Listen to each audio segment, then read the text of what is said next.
I am so happy to see your face. I was so, you have no idea. I work like 12 plus hours a day on my business, my company, expanding it, building it, keynote speaking, the works. After this, I'm doing a keynote speech for 2 hours.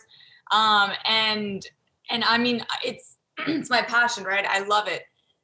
But oh my God, it gets to the point sometimes where I have to have my ashwagandha baths, right?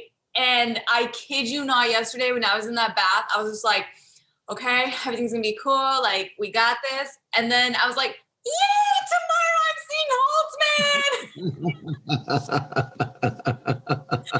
Holtzman. Well, I'm glad to be here. It's just you and I. It's just me and you. That's it. My dreams are coming true. So tell me, oh my gosh, welcome to Getting Mental. Oh, let me just say hi to my audience for a second. What's up, guys? Today, on this episode of Getting Mental, we have the amazing Brian Holtzman, fellow comic. He's one of my favorite people on this entire planet, by the way. And I just feel so fortunate to have him in my life. And he just made me fall in love with comedy even more. And so seriously, like, you guys always know how much I love my comedy community, my comedy peers, and he really is an outstanding person. I can't say enough great things about you. I love you so much.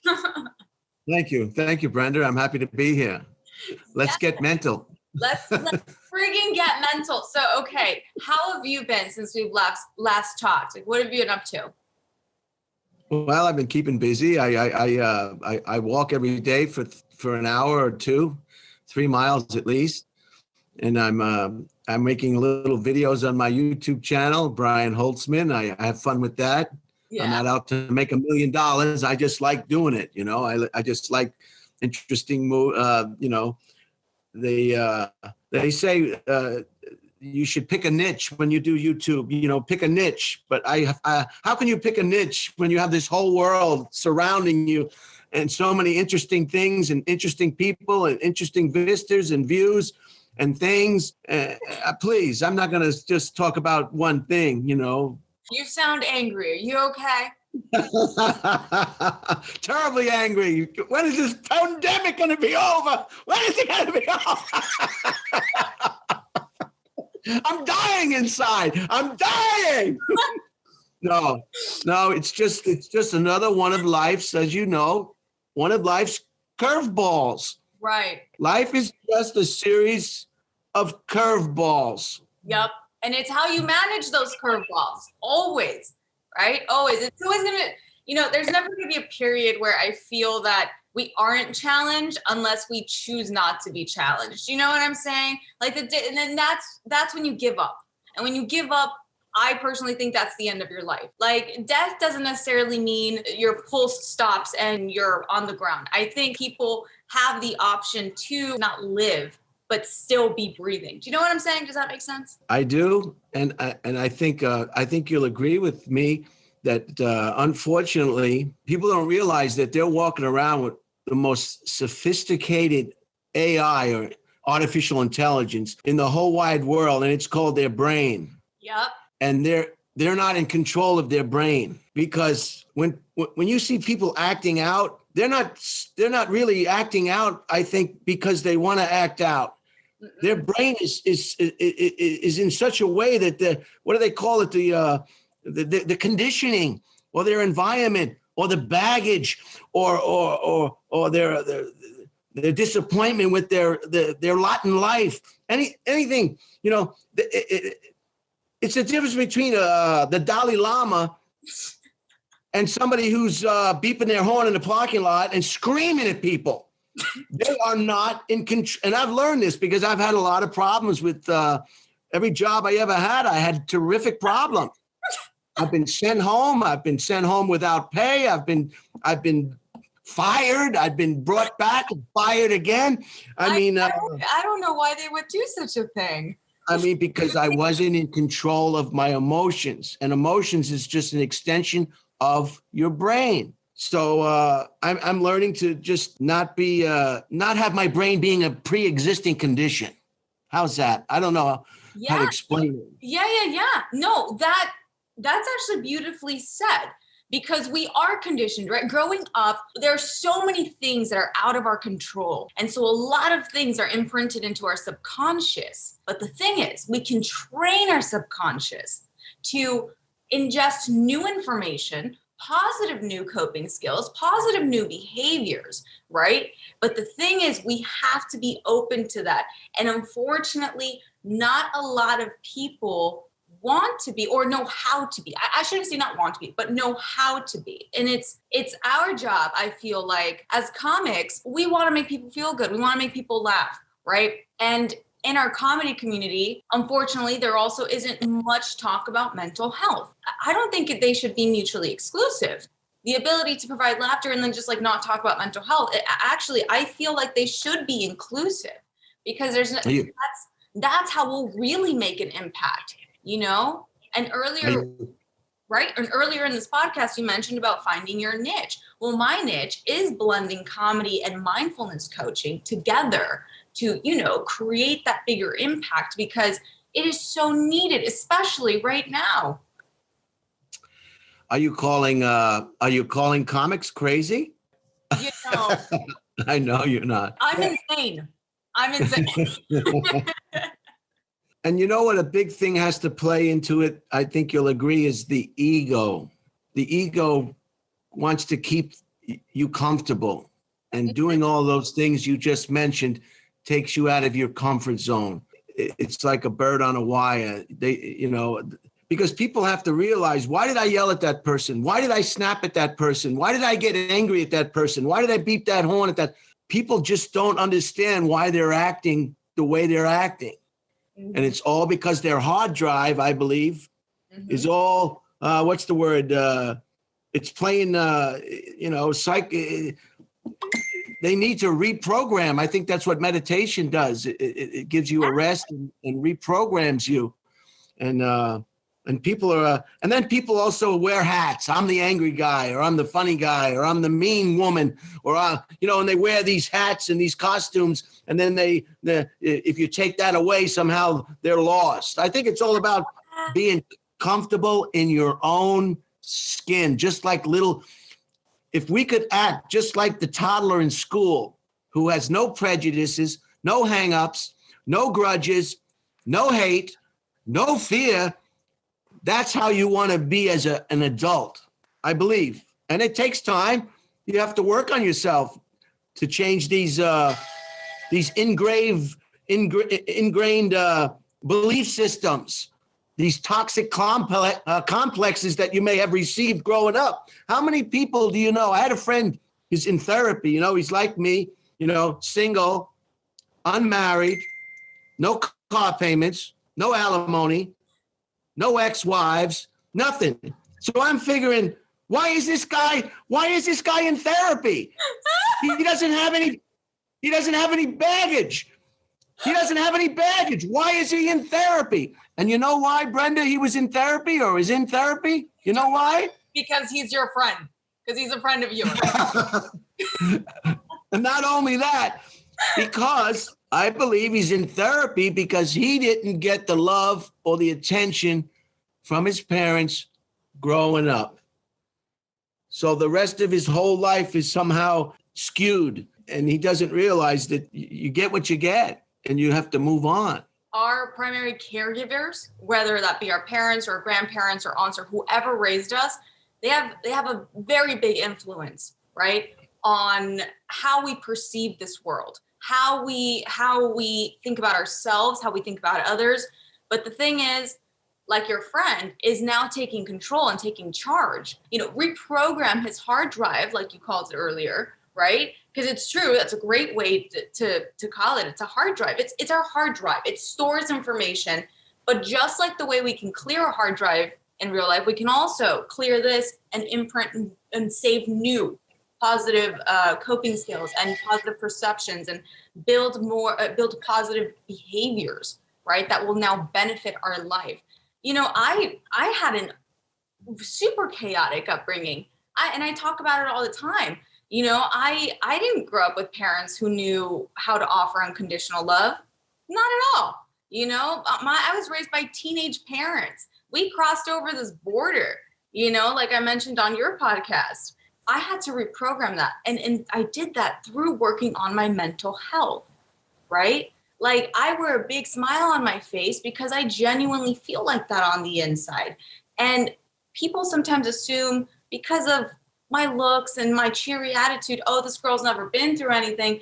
But it's like, nah, I've had to reprogram this. And this is a daily thing. I'm working on myself daily. I'm growing daily. I'm not perfect, nor do I want to be. But I definitely want to keep improving myself so that in the process, I can enjoy this life because we're only here for a limited amount of time. And in the process, inspire others to do the same. Because that is the ultimate form of high vibration and the ultimate way to feel happiness by giving that love to ourselves and giving love to others.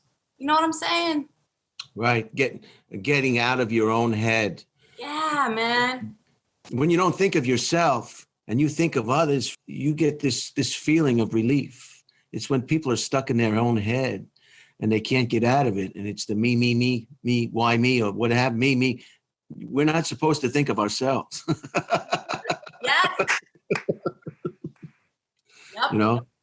And somebody told me about all the trouble they're having getting people to wear masks. And this person told me, which I think is pretty true. She said, these are people probably who are wrapped so tight from all this baggage from their childhood or their lot in life or the disappointment in their current situation, their job, their relationship, their marriage, the kind of car they drive, you name it. This wearing the mask has become the last straw that just broke the camel's back, and they're insane.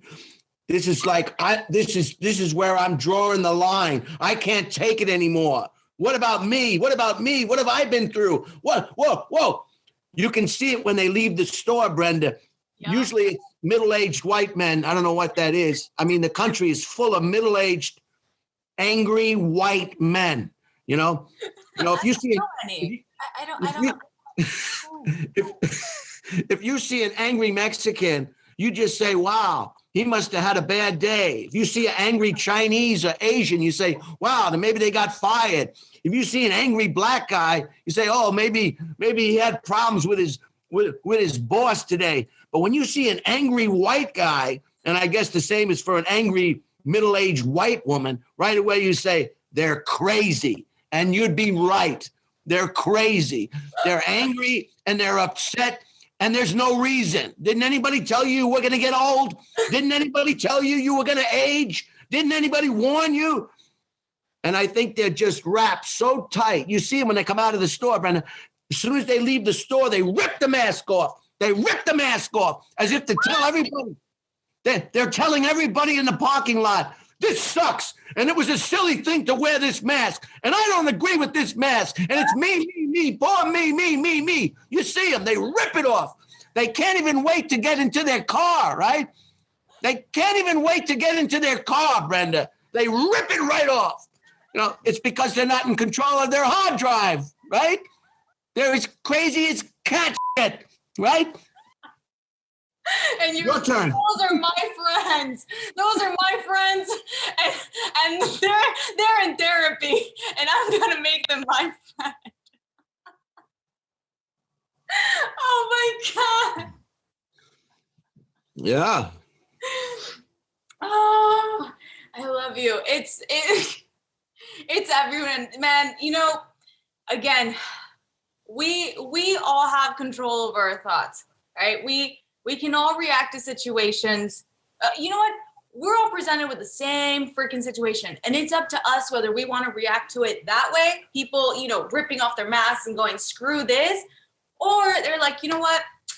I'm going to have hope for the future. Yeah, this sucks right now, but you know what? It's going to get better. And what can I do to help make things get better? That's the thing. It's that take charge mentality, right? Versus the victim mentality. And the victim mentality is so heavy rooted in me. What about me? And that is death to me.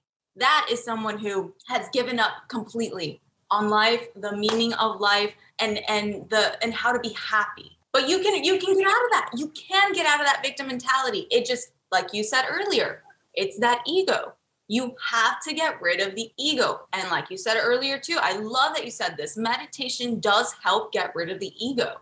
It does. I study neuroscience on the daily, and neuroscience, because my meditation is all neuroscience, and I have to find out like what it does to the brain, right? And like I mentioned on your podcast, Dead Air, meditation is huge. Do you meditate? I haven't gotten into a regular routine, unfortunately, because you have to take that time. You have to take the time to take that time to set that time aside and do it. And I haven't been able to get into a daily meditation. But what if I told you I have the answer to all of your problems?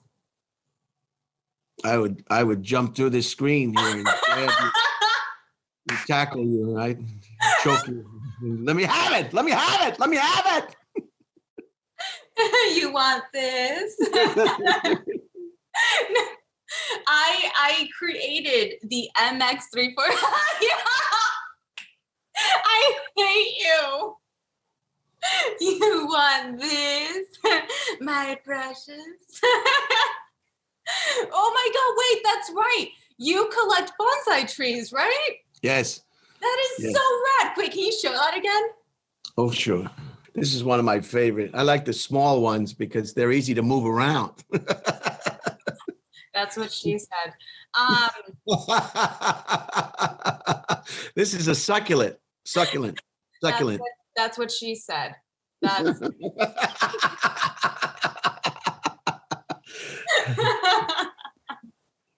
but because I was always wondering how the Dalai Lama, he'd hear the most horrific story about death and carnage, and they'd talk to him about that death and carnage, whatever it was. There's plenty of it all over the world. And it didn't seem to affect him. He just talked about it matter-of-factly. And I always took that in and said, how can he talk so almost uncompassionable about it? Mm-hmm. It's not that he's not being compassionate. It's right. It's that he's being objective and not applying the emotional ties that we apply to these situations, which causes us to be aroused, right? Like you were saying earlier, those people in the parking lot, they're allowing situations to take hold over them. They're giving their power to that situation versus sitting back, using your balanced perspective, logical thinking, being objective, and sitting back and thinking before acting, before reacting. So the Dalai Lama was responding versus reacting. Because reacting is, again, very emotion-based. Responding is very much thinking-based.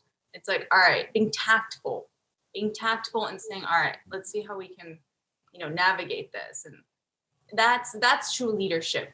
Have you read the book Think and Grow Rich? No. It's a wonderful book. I'm going to send you the link to it. It's on YouTube. And it talks about he talks about Gandhi, the narrator, and how he was able to influence and inspire others so much through faith and belief. Belief is everything in trying to retrain your subconscious. That is everything.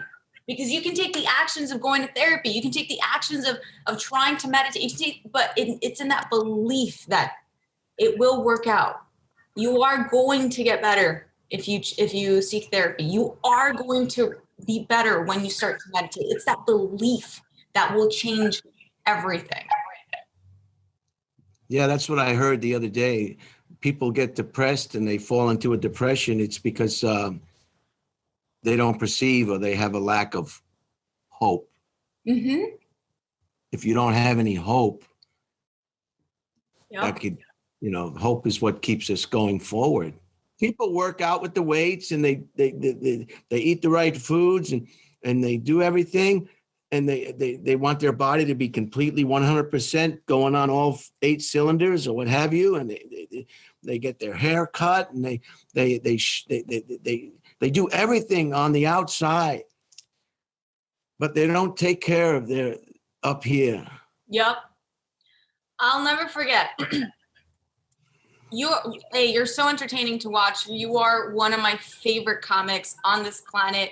My gosh, I miss just seeing you on stage screaming at the crowd, and all us comics are in the back, just howling at your jokes. And I'll never forget when we were at our friend Brody's memorial, whom, rest in peace, his poster's right behind me. He inspires me daily. And I'll never forget when we were at his memorial and you said, everybody, he goes, how we're here together right now, right? And we're all here connecting.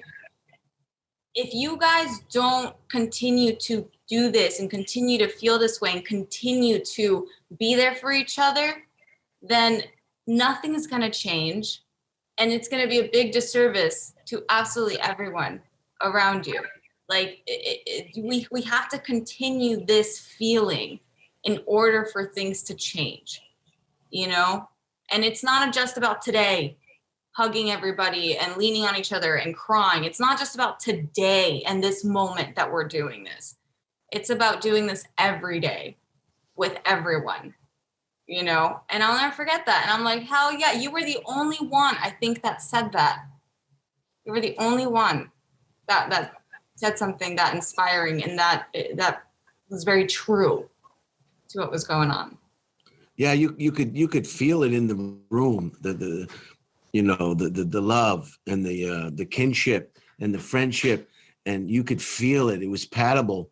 Yeah. And I was just trying to encourage everybody to take this, when you leave here tonight, take it with you. Yeah. Think about this. This is how you want to go. What do you think about the audience members? Can we talk about that for a second? It's okay not to get the joke. It's okay not to like the joke. But should you really be offended by the joke? That's I think what we were talking about, having your mind screwed on too tight. Oh my God. Okay. Yes, let's talk about that because one of my favorite jokes of yours is that baby in the blender joke. Okay. And I tell everybody about that joke and how that makes me howl so much. And I'll never forget that when you would tell, do you know what joke I'm talking about? Remind me. It's something about, I can't set it up like you, but it's about a guy who's gonna throw out the trash, and then his wife is telling him something, and then he puts a baby in a blender. Somehow there's a baby in a blender, and you start going off, and then usually like half the audience is howling and the other half is so offended, and then you call the people out, you call the audience who's offended out, like, look at you, you can't even turn it off, it's a joke, laugh. No, but you're so stuck in here, it's like, turn it off, you're at a comedy show, turn it off. And I laugh, we're all, us comics in the back are all laughing harder because it's so true. They get so offended and you're like, did you forget you're at a comedy show? You could laugh, but no, this is on, no. And you go off. You can really see the baggage that people have in their mind when they react like that, especially in a comedy club. It's like they're wearing their baggage on the outside, just huge, just waiting for somebody to push that button, that it almost gives them pleasure to strike out against this big idiot, this clown on stage who's just trying to tickle their funny bone and let them forget about life for a while. And they're hanging on to the point where they're standing up, and it's a chorus of FUs. It's just, I don't get it.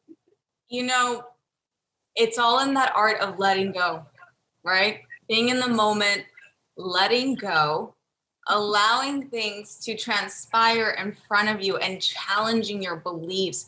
And that is one of the hardest things to tell us humans to do, right? But it's not impossible. And it is the most liberating feeling when you do apply those things, because that's where the magic happens. And magic is real, 100%. The ego is like, it's, in my opinion, ego is just to protect you, you know, at night or in danger. But the ego has become, they say the ego is the reason why, you know, if you're all tuned up and ready to go and you're all in order, you're not afraid of being wrong. You're not afraid of being incorrect. You're not afraid of being embarrassed. You're not afraid of anything. And that makes you an open book to everything and everyone and everything. But if you put these walls of ego up, then some people, they'll hold on to something that they know is wrong. Right. And that's where the ego doesn't protect you. That's where the ego hinders you. That's where the ego now closes you off for you to receive the blessings and abundance that you rightfully deserve, because we all do.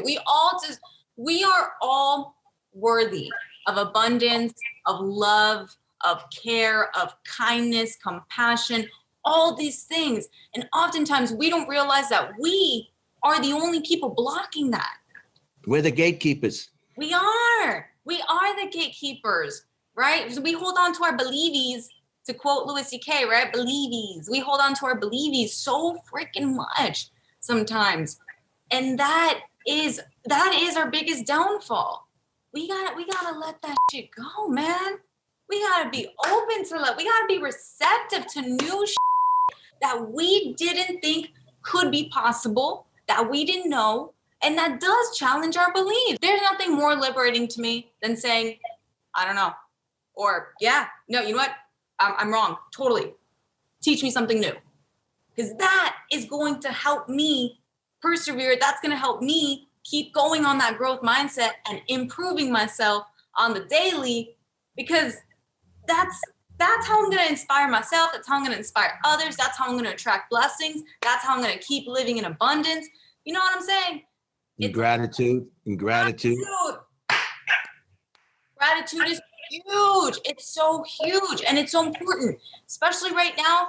Like you were mentioning earlier, those people who are throwing their masks in the parking lot, you know, it's so easy to focus on the negative right now. So easy, right? We can pick anything to be freaking, you know, bitch about. We can pick anything. It does take practice to focus on the positive. But once we do focus on the positive and we start to name those things on the daily, that becomes our default. That becomes our main way of processing situations and information. And that's when our life changes for the better. So what can we say to the people that before they can help themselves, they have to, you know, how do you help somebody who doesn't know that they need help? I don't know. How do you get somebody? I guess you have to be beat down and see your errors before you know, how do you get somebody who's egoed out, completely walled in? How do they get out of that, if ever? That is a really good question. Let me think. How do you reach somebody? How do you reach somebody like that? Because you can see them all day long. Just go out in public. You can see person after person after, especially when you drive. That's when it really comes out. You can see how tightly people are wound. If somebody in front is not going quick enough or doing something they shouldn't be doing, they are livid. They are wrapped tight. And it's kind of sad to see somebody wrapped tight, because I used to be wrapped a little bit more tighter than I am now. Yeah. You know? Oh yeah. Wrapped real tight. Oh my God. How much more wrapped tight were you? Please explain, elaborate. Maybe 99%. And what helped you? Oh, so perfect. So then let me know what helped you. I stopped drinking alcohol. That helped a lot.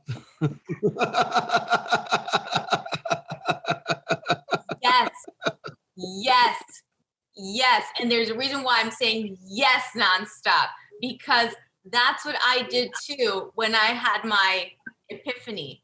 Oh, my life changed.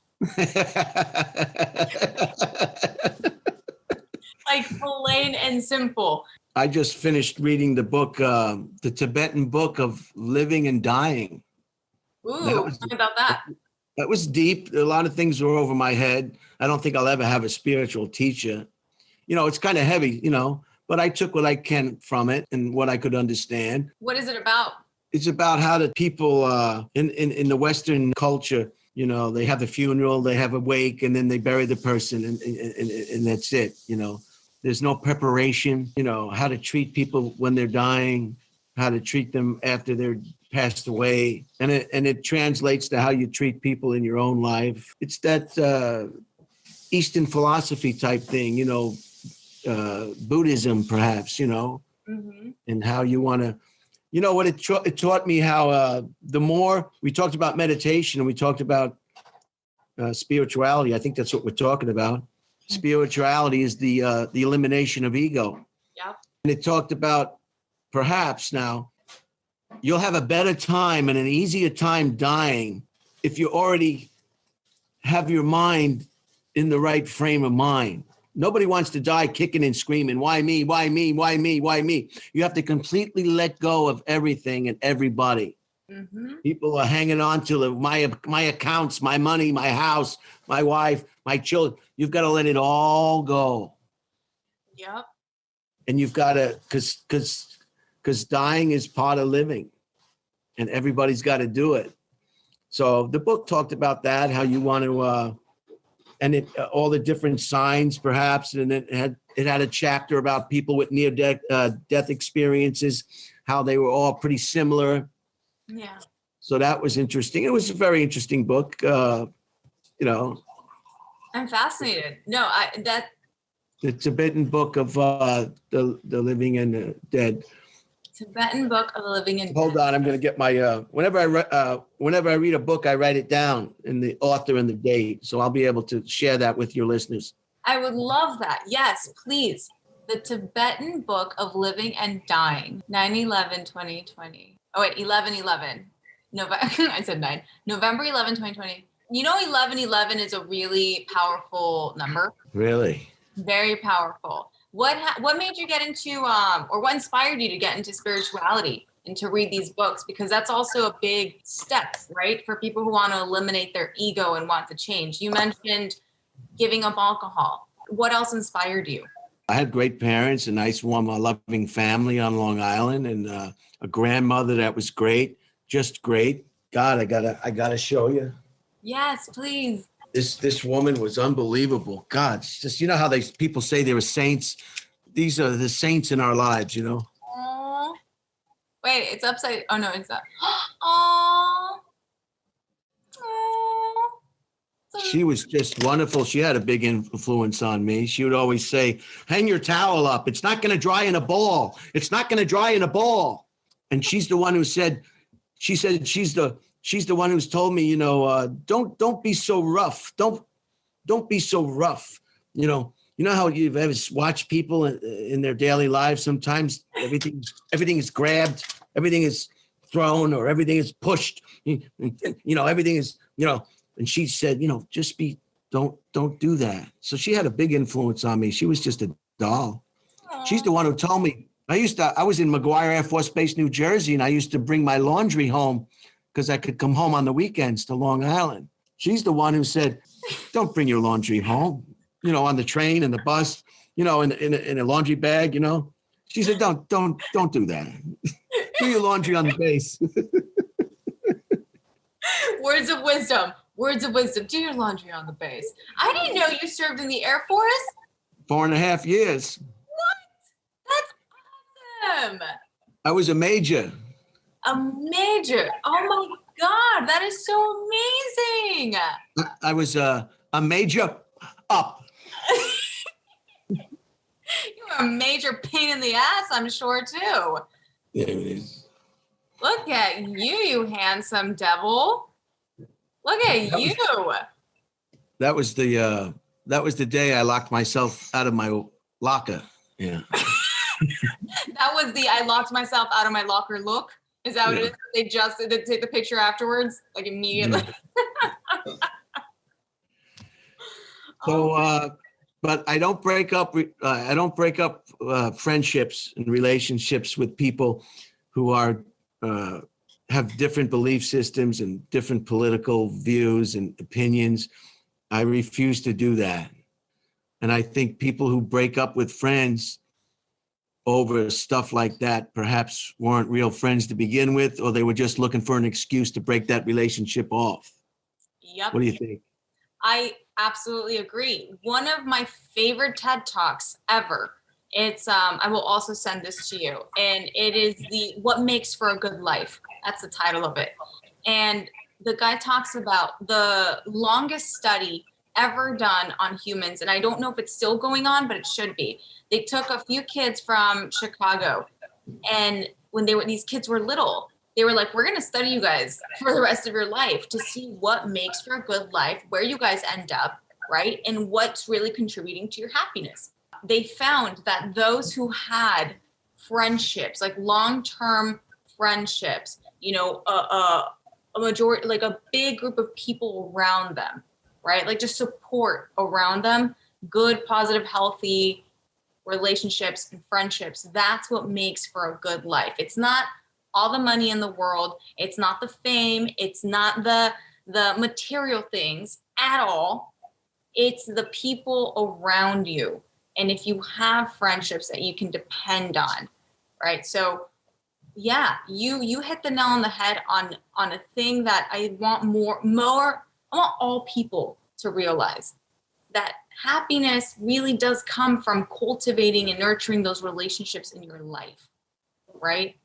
And not breaking away this as soon as something, minor happens, or a misunderstanding, or because that's going to happen, right? In friendships, you're going to have your misunderstanding. Now, of course, if those friendships turn toxic, right? And now those people aren't supportive, and now those people are going down a different path where now you're noticing they're dragging you down or affecting your health, your mental health, your physical health, your overall well-being, then yeah, you cut those people out. Bye-bye, snip, snip. But, just because someone has a different opinion than you, or you have a misunderstanding, there's no need to like sever that relationship. It's hard to understand. Even the baby, even the young 2-year-old or 3-year-old, the young adolescents, they inherently know what's right and what's wrong. It just comes to them naturally. Mm-hmm. They know what's good and what's bad, yet adults, how many people do you know? And you just say, how can you think like that? How can you have that opinion? What is going on? What do you think is a way for adults to dig up their inner guidance again? Because like what you were talking about, the 2-year-olds who know inherently what's right and what's wrong, that's their inner guidance. That's their primary brain, which is their intuition. It's letting them know what's right or what's wrong. We bury that. We bury that as adults because it gets buried by all the things that happen to us, all the situations that we are, exposed to, and all the different beliefs that all of a sudden we, get programmed into our subconscious. So how do we learn to unpack so that we can become those receptive children again, where we are able to make the right decisions, not based out of ego, but based off of that inner guidance? I don't know, because how often in your own life do you meet somebody? I have friends that the first thing you think on your mind is, it's not worth even discussing it with this guy or trying to change his mind. It's not even worth it. I don't know how you try to break a brick wall with a plastic straw. They'll think we're crazy, but it's all about what's going on inside. It's all their the ego and the belief system, and it's not coming from a place of love. That's what it's all about. You're either coming from a place of love or you're not. Mm-hmm. It's real simple. Mm-hmm.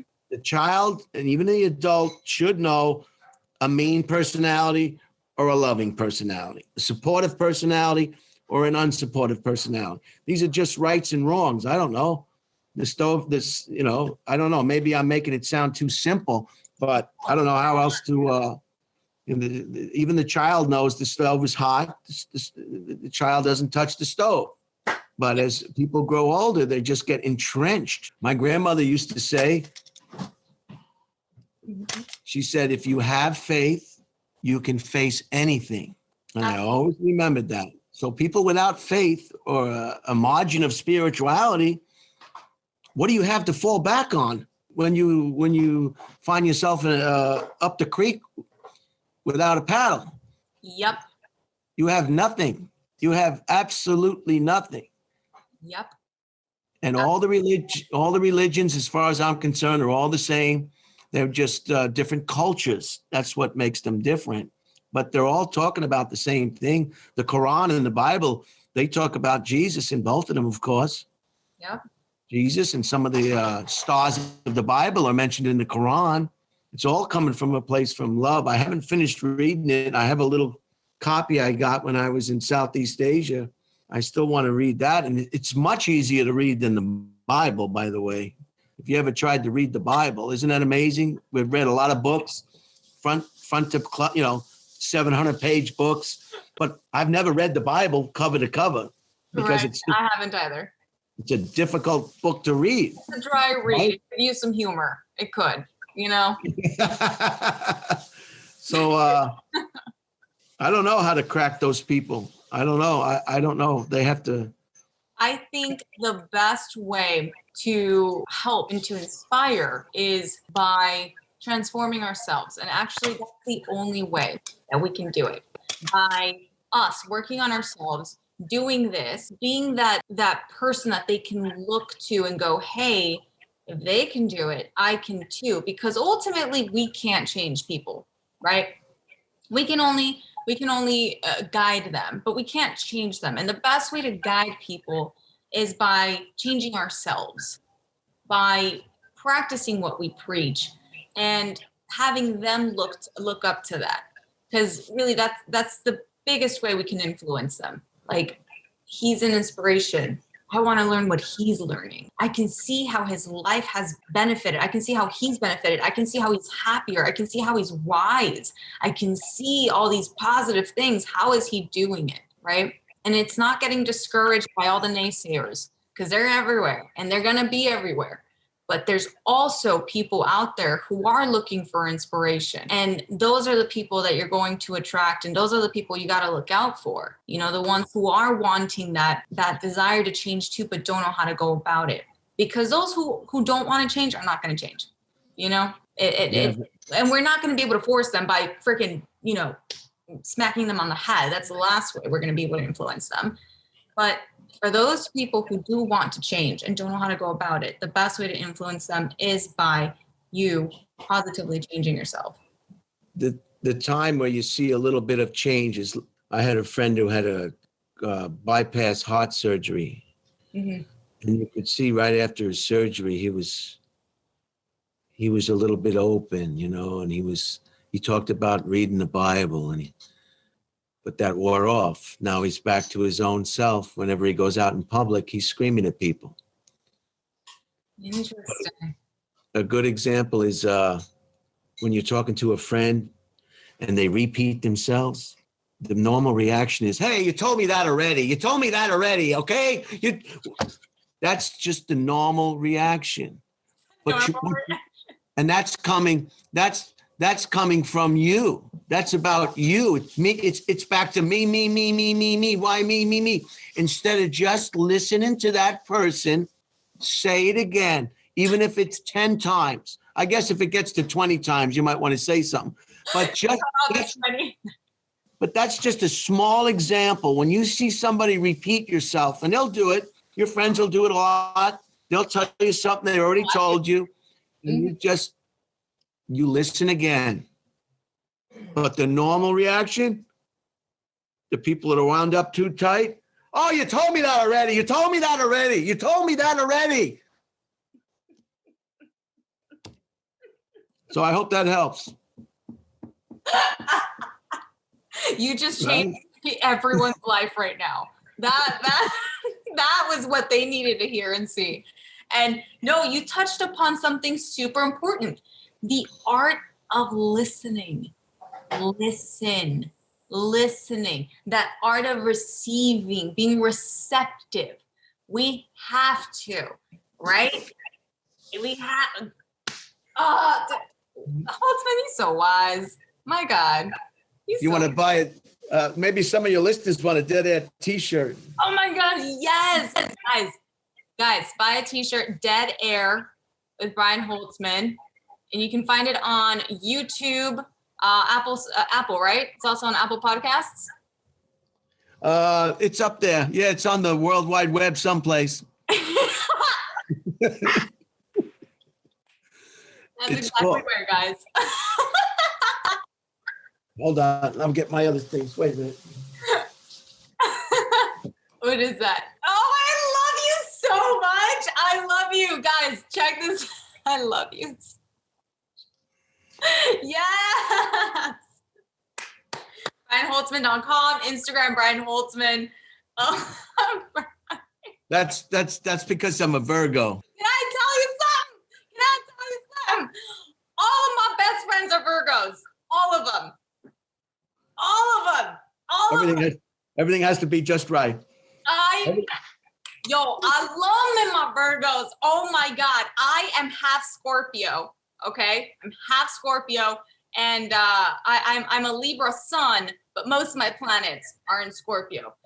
And oh my God, I love me my Virgos. Like, y'all are the best. Y'all are the freaking best. Y'all ground me. So get spiritual. Get spiritual. Connect with your hard drive. Clean it out. Meditate. Be an open book. Don't be afraid to be wrong. Let other people be right. Don't challenge everything and everyone and everything you see if you can, or else you'll be like this fella. You want to be like this fella? Or do you want to be like this fella? Hi. Or do you want to be like this fella? Actually, no. Oh my God, I love you. I think you're absolutely wonderful and phenomenal, and you are so wise. Seriously, so wise. And I'm so excited for everybody to see this episode. This is hands down my favorite episode that I've recorded. Like, no joke. I can't express my admiration for you. Seriously. Like, you are one of the kindest souls that I know and that I'm blessed to have in my life. I'm serious. Like, thank you. Thank you, Brenda. And you and Brooke will come back on Dead Air, will you? Yes. Yo, freaking. So Red Man moved to Austin. Yeah, he bought a house. He's not officially. I think he's back in LA now. So okay, we'll be working together for some more time. Sweet, cool. I'm seeing Brooke next week. We're going out to dinner, so I will talk with her about coming back on Dead Air. When would be a good time for her schedule, my schedule, and yeah, when are you guys shooting? Are you guys still shooting every Wednesday? Wednesday. Yeah, is he okay? How long is he in town for? I haven't discussed it with him yet.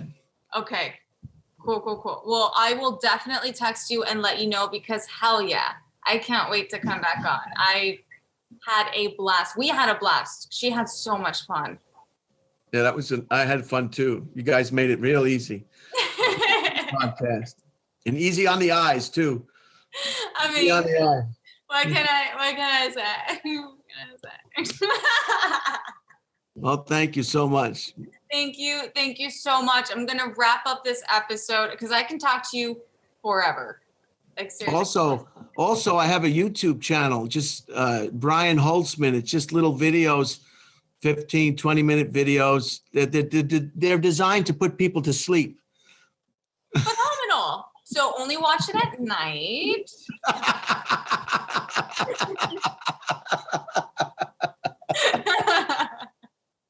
Thank you. Thank you, Brenda. Thank you, Brian. Thank you, Holtzman. Love you. Thank you guys for watching this episode of Getting Mental. Again, I'm going to have all of Holtzman's social media handles on the screen, and please give him a follow. Please watch his videos. And thank you for watching this episode. Again, thank you. Love you, Holtzman. Bye-bye. Bye.